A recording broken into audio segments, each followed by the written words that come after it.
Thank you both. We'll do a quick photo opportunity. How we do this? I'm not giving him a jersey. He's just doing. I guess we didn't do the handshake again. Yeah, handshake. There we go.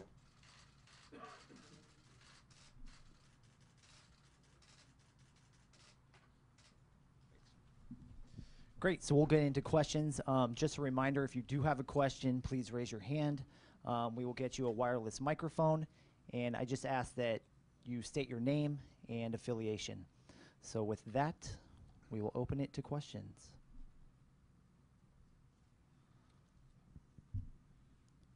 Right here, Henry. Hi, Farhan. Congratulations. Henry Schulman, San Francisco Chronicle. I'm just going to build off the last thing that you said. I mean, I think generally the three options that you hear about are trying to win now, maybe a short retool, or tearing the thing apart and rebuilding it from scratch, even if it takes 3 or 4 years. Where do you see this organization, in that sort of spectrum?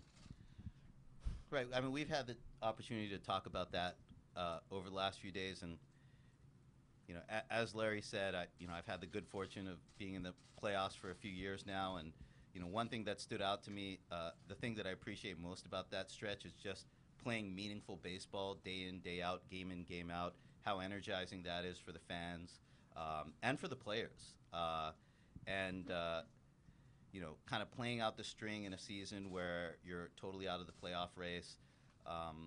It takes its toll on the fans, the players, the entire organization. So, our goal is to play meaningful baseball as deep into the season and, as soon as we can. And, again, as an example of what I was talking about earlier with kind of just making one good baseball move after another, I look at my, former colleagues over across the bay with the Oakland A's, and they traded for Chris Davis 3 off seasons ago, coming off a season when they won 68 games, and they traded a couple of prospects to acquire this player who was heading into arbitration. And you look at that trade, and it's maybe not your typical move for a quote-unquote rebuilding team, but I think their mantra was, let's go out and identify value where we see it and just make this team better one move at a time. And they obviously reaped a terrific payoff for it this season. They made some other moves this past offseason. Steven Piscotty was another player they acquired, trading prospect capital away. And again, I think when you have that attitude and aren't too myopic about we're rebuilding, that means we're not going to sign free agents. That means we're not going to acquire veteran players. You're going to leave a lot of opportunities on the table. So I just think where we are as an organization right now, we have to cast as wide of a net as possible and not put too many labels on what this process is going to be, other than try to make smart and sound decisions. Hey, Jamie. Congratulations. Thank you. Have you had a chance to talk to Bruce Bochy yet? I have. I spoke to. I don't know if you have a. Yeah. question. No. What did you guys kind of discuss in terms of what it might look like? Yeah, it was really important for me to connect with Boch as early as possible. I've had a chance to watch him from across the way these last few years, and even in my time in Oakland, he's a 3-time world champion. He's a Hall of Fame manager.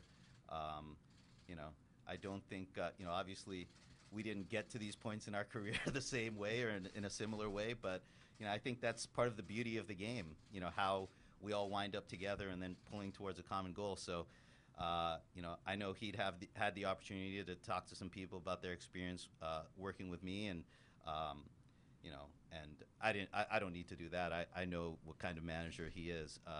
We spoke for about 5-10 minutes when I was on my way up to San Francisco, and I just told him how much I look forward to working with him, how much I feel I can learn from him, and just how excited I am to be here. And he was very welcoming, so it was a very positive conversation. Hey, Farhan, Tim Kawakami, Hey, Tim. The Athletic. How you doing?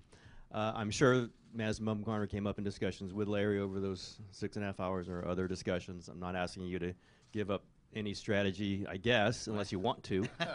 But are you open to thinking about trading Bumgarner, knowing his contractual situation? Are you closing the door on that? Where are you on Bumgarner right now? Well, I have to say, anytime someone in the media asks me a question where I have an option of disclosing a strategy or not, I'm going to choose not to. So, but look, I understand the question, and the last time I was going through this kind of interview job transition process was in 2014, and I was in the Oakland airport watching the end of the 2014 World Series, and I saw Madison, finish off that superhuman effort in that last game. And so, I mean, it's funny. I remember at the time thinking, I'm working with the A's. I may be going to the Dodgers, two Giants rivals, and I can't help but, as a baseball fan, have such an appreciation for what this team and this guy have just done. So, he's been, a seminal pillar of this franchise for a long time, and that carries a lot of weight. At the same time, this is kind of day one for me. I'm eager to get opinions from a wide range of people on what they think makes sense in terms of a broader direction. And again, I think where we are, everything's got to be on the table in terms of how we move this team and roster forward. Hey, Farhan. Welcome. Phil Barber, Santa Rosa Press Democrat. As you discussed this position and accepted this position, were you told that anybody on the roster was untouchable, so to speak? And how about the manager? Is that all up to you at this point? Well, right now, I'm really more in a phase of trying to absorb everything from, the expertise around me. Again, it was so great to get to spend time with Brian the other day. He's been around this organization for a long time. He knows these players and this roster better than anybody. I think the message that was delivered, and actually the message that I wanted to give was, I see this as a collaborative process. I mean, the days where a general manager goes into his office and locks the door and comes out to announce 3 trades that he's made to the staff, I mean, things don't work like that anymore. The ideal process for me is one where you take input from a lot of different people and kind of try to reach consensus. And again, I think the message that I've been given is, we're at a point where we want to have maximum flexibility as an organization and make sure we're not missing any opportunities to get this thing moving in the right direction. So, there certainly hasn't been any talk about restrictions or, limitations in terms of doing what we think is right. Farhan, congratulations. Thank you. Just looking at the front office you're inheriting, obviously a lot of continuity in that group. I think the assumption is that you're going to hire a general manager to work side by side with you, and obviously you have a farm director opening with David Bell going to the Reds. Will that be one of the first orders of business? Do you envision that being a quick process, and just who would you seek to look for? Yeah, it's as Larry mentioned, this process wound up going pretty deep into the off season already. I wish it had gone 3 or 4 days longer, but wasn't to be. It's a very competitive landscape out there in terms of getting permission, especially for highly regarded top-level employees with other teams. And as you get deeper into the off season, it becomes harder to get those permissions. So, in that regard, moving as quickly as possible is going to be imperative. At the same time, I know Larry's kind of gone through a fairly extensive process of interviewing people, and I've talked to him about getting his feedback on people he thought might be good candidates. I certainly want to talk to other people in the organization about that. I do envision if the right candidate comes along, certainly would hope to get something done, but it's going to be a function of timing and finding the right person. The farm director position, probably have less of a luxury of time on that. But even if we don't find the perfect candidate externally, there's certainly people internally that can hold down the position and do what we need to do if it winds up being something that goes on a little longer or even into next off season. Yeah, Scott Osler, the Chronicle. Hi, Farhan. Hey, how are you, Scott? To oversimplify, you coming here with Bochy, it's kind of new school meets old school, as I said, to oversimplify. How will you resolve any? Some people see a potential for conflict there and clashing. How will you resolve that, and who would have the final call on strategy, things like that? Well, I'm glad you qualified it as being oversimplified, because that's how I was going to answer. Yeah, I mean, look, it's a convenient narrative to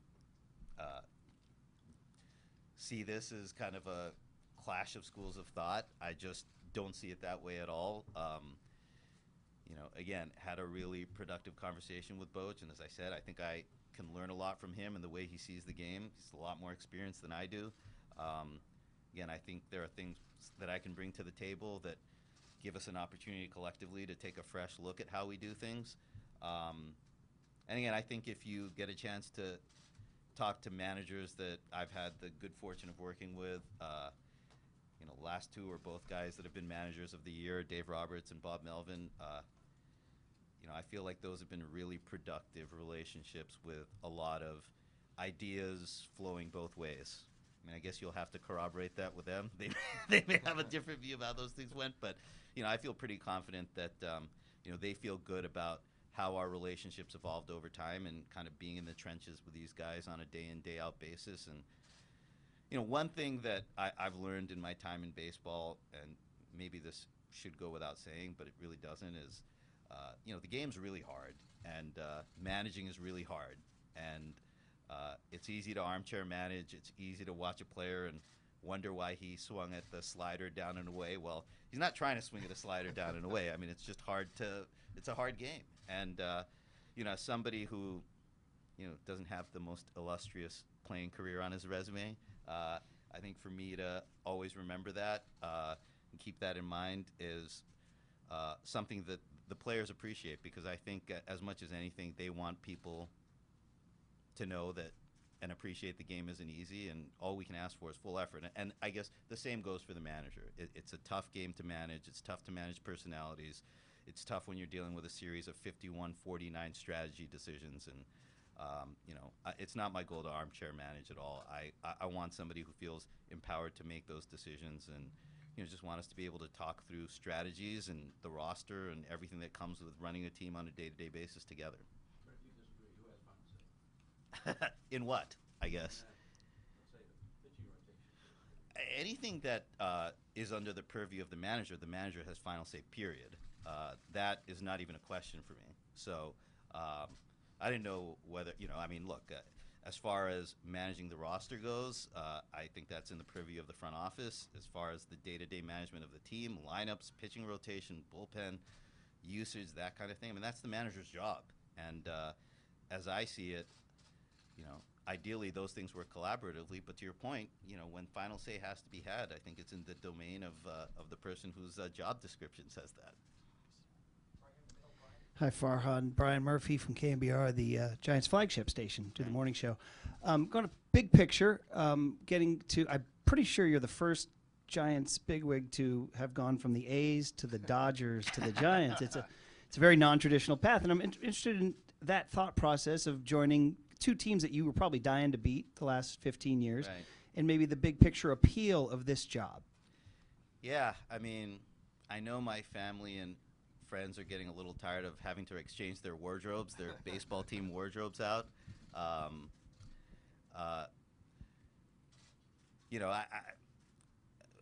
kind of had a front row seat for the Giants over the last 14 years, between being in the division the last 4 years and then being across the bay for the previous 10.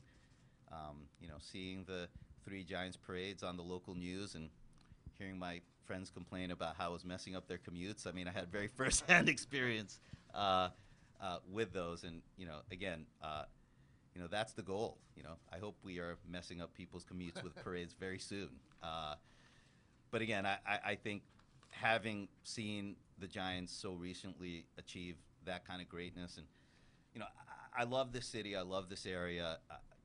Whenever the Dodgers came up here to play series, I tried to make the trips because of my affinity for the area, and stay in a hotel in Union Square. And I always made a point, I never took the team bus. I'd always walk from Union Square to the park just to be able to take in the city. And those last few blocks, when you start getting the critical mass of fans in their Giants gear kind of walking into the park, that's a really energizing thing, and it's something that's really special about this city that I don't think you see in every city, in every urban ballpark. For me, given my background, the diversity of the fan base is also really special, and I think gives the fan base a real sense of identity that isn't very close knit with the city itself. So, that's some of what I think makes the Giants special and has created a great respect and admiration on my part for the organization. Farhan, what preconceptions that you had about this team from looking at them from Oakland and Los Angeles have you found to be true in your 2.5 hours / 6 hours that you've been here, and which ones have proven to be false? What sort of rethinking have you had to do about where you are now that maybe you didn't have in the 10 years before? Yeah, I mean, you try not to operate with those preconceptions, but I understand the question. I mean, you're always going to have impressions of an organization from the outside. And like I said, I've always had a lot of respect for this organization. Like I said, you win 3 world titles in 5 years, you're doing a lot right. It struck me, the themes of kind of flexibility that Larry talked about as we, tried to roadmap out, what the next few years would look like. I had a chance, and I really appreciated the people from the office making the trip to meet with some of the business people from the business side a couple days ago, and that was great too because I think in a perfect organization, the baseball side and the business side kind of work together, and especially with a team that has such a tight connection to the city, I think that becomes even more critical. So that was another impression that I had from the outside that I think was validated, which is this organization, isn't just about baseball, and people are passionate about the broader mission as well. Art Spander, the Sports Exchange. You were talking about the Giants winning the World Series, which they did. The Dodgers did everything but win the World Series. What was your response to that? Dominated the National League and yet didn't get to the final goal. Yeah. Response was just total heartbreak, I guess. I mean, I don't know how else you say it.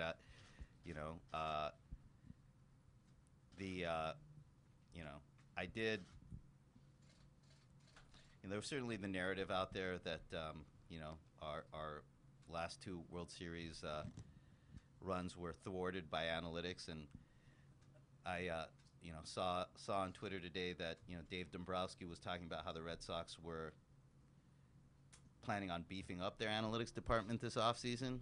And I thought, man, I wish they had done that before the World Series. Maybe it would have thwarted their World Series to have a strong analytics department. So,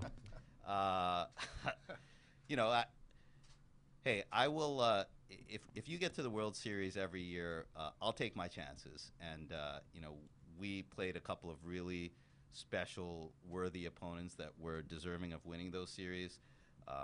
Baseball is a crazy game. I think even looking back at this 5-game series with the Red Sox, people almost talked like it was fate for them and that it wasn't that close. But I guess when you're on the losing end, you always think about 1 or 2 moments where things could have gone differently. So yeah, I mean, there's a lot of emotion when you get deep in the playoffs and come up just short, and a lot of that was felt, and it's part of what makes it bittersweet moving on from that organization that had those aspirations and kind of coming up short, and certainly a regret that I have. But again, I think if you can get to that doorstep every year, you'll take your chances.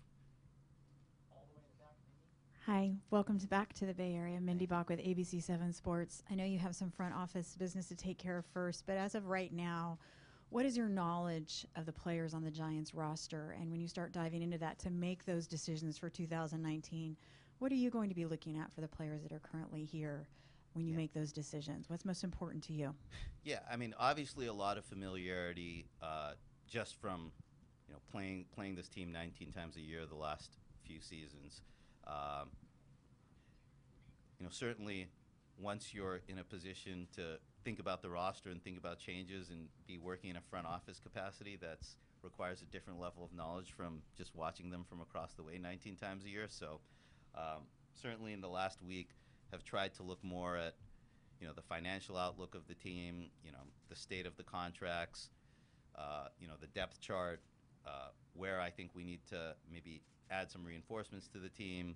You know, what kind of configurations, lineup-wise, platoon-wise, pitching rotation-wise, bullpen-wise, might make the most sense. But again, it's sort of day one, so pretty early in that process. But you know, I'm looking forward again to getting opinions from Brian and the rest of his group.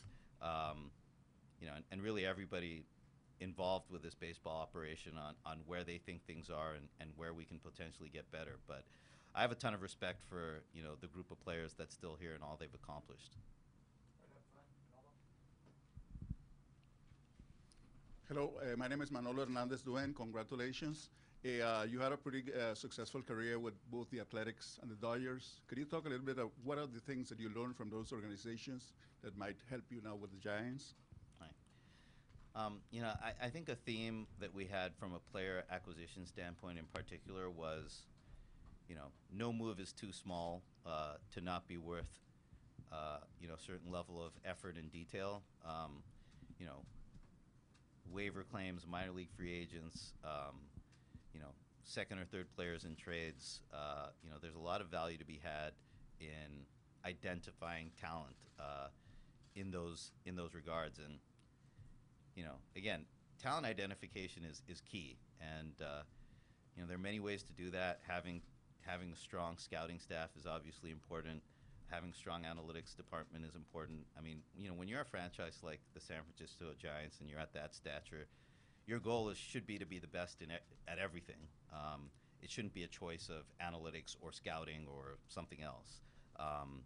So again, I think, you know, ideally what we have is a special level of diligence, not just with some of the big picture moves that we've touched on already today, but making sure we don't leave any stone unturned in, you know, picking up players,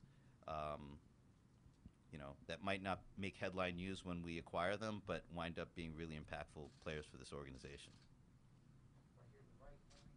Well, I have a couple just because I have control of the mic. Farhan, just based on what you said earlier about the difficulty of getting permissions for front office talent this time of year, first question is there a chance you won't hire a GM this year and we'll just sort of go with, you know, people that you have and maybe start over next year when you have the whole group? Yeah, I mean, it's certainly possible. It's not the ideal, and you know, in a perfect world, I think we find that person, identify them, get through a permission process, and you know, find a mutual fit. And it's Larry and I have talked a lot about that. It's certainly a goal because we have a lot of work to do, and you know, being in that kind of setup with the Dodgers, I can appreciate the value of having, you know, a couple of people taking on that responsibility. But again, it's really going to be a function of, you know, how the process goes from here. Okay, and the second one, and this is for both of you because I like keeping Larry involved. It was reported that your contract is for 5 years.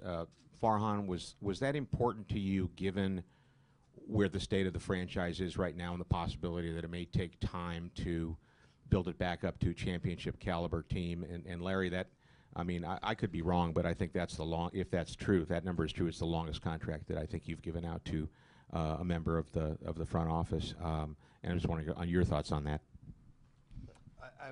I think Brian and others have operated in that length, 5 years or in around 5 years, 5-6 years.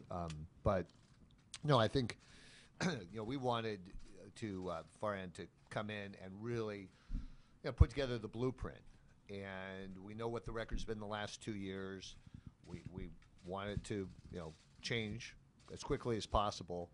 But he's the trained eye, and the staff that he's going to be working with are the trained eyes to determine how quickly it will change. And you know, 5 years seemed to be about the right order of magnitude to, you know, of runway. And if it changes in year one, that's great.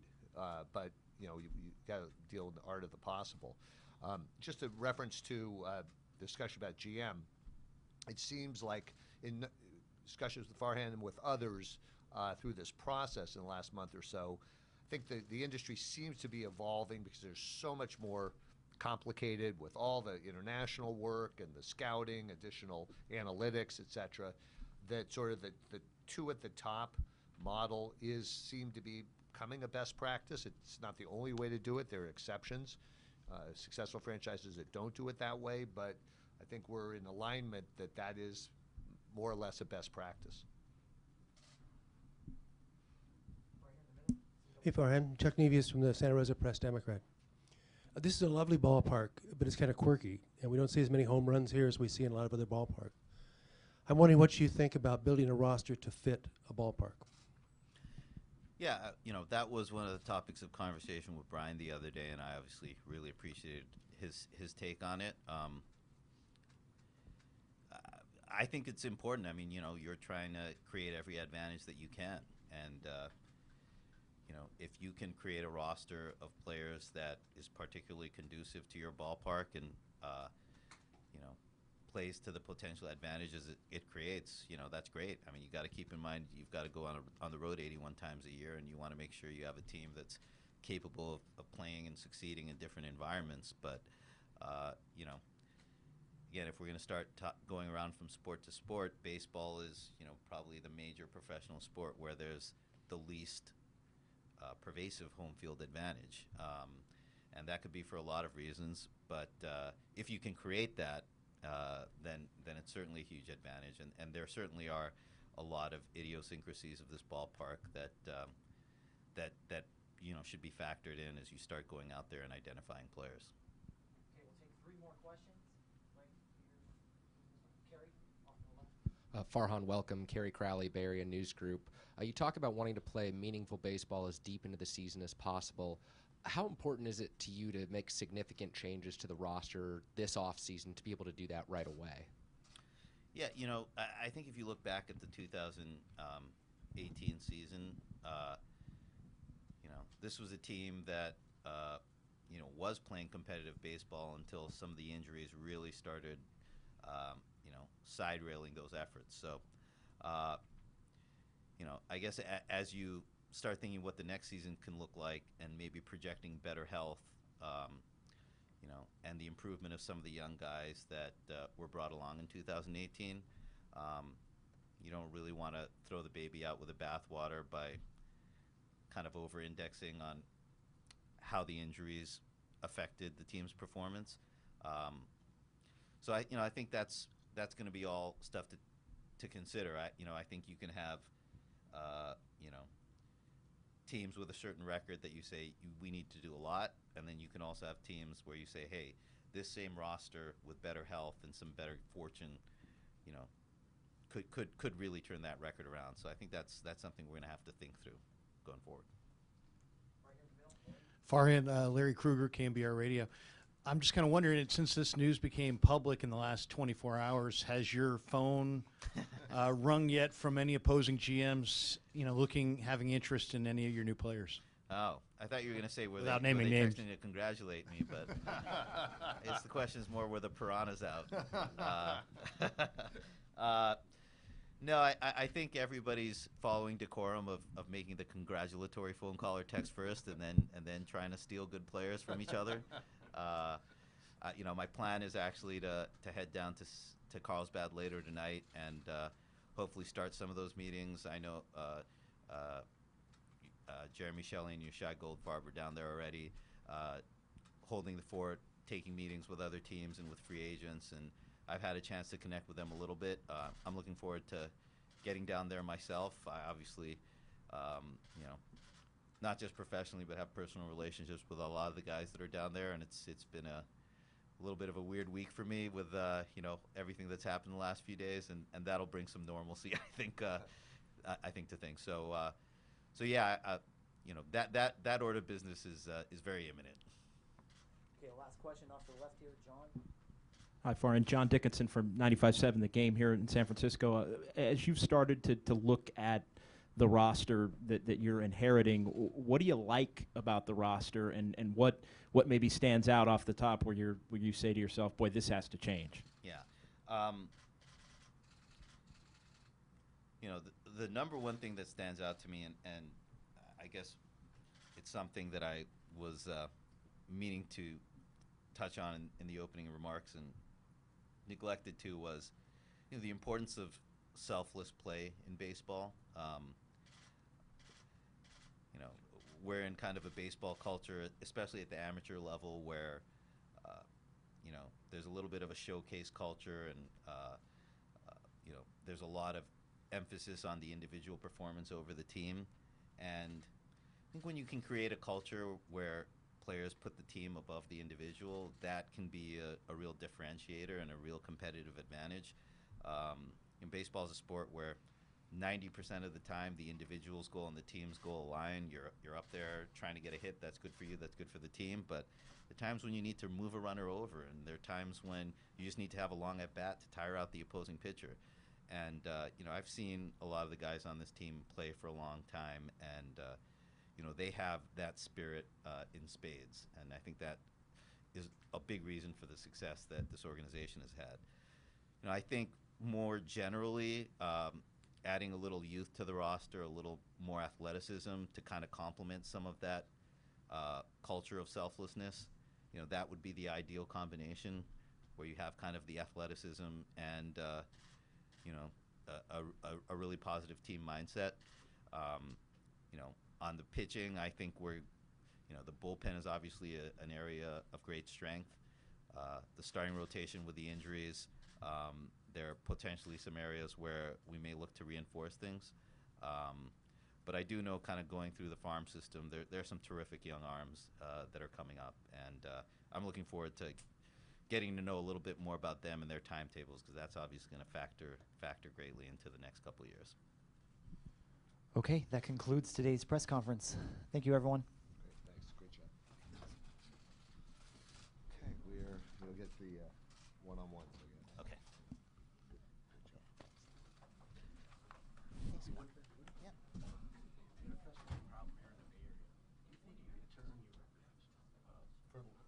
For long or short? What's that? Easy to get turns deeper. I know. And I know he's tight with a lot of the guys down there. And Three-way goal. That's think about that. Yeah, come on. Yeah. He wasn't born April 8th. That'd be pretty cool to turn. Skunked us last. Tell people. Just like I didn't want to. Thank you. This is what you get. Good and bad. How are you? There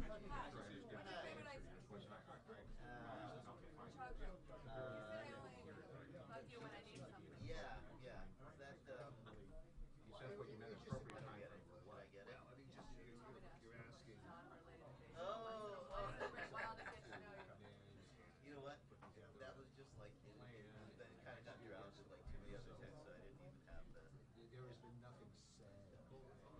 We'll get on the record.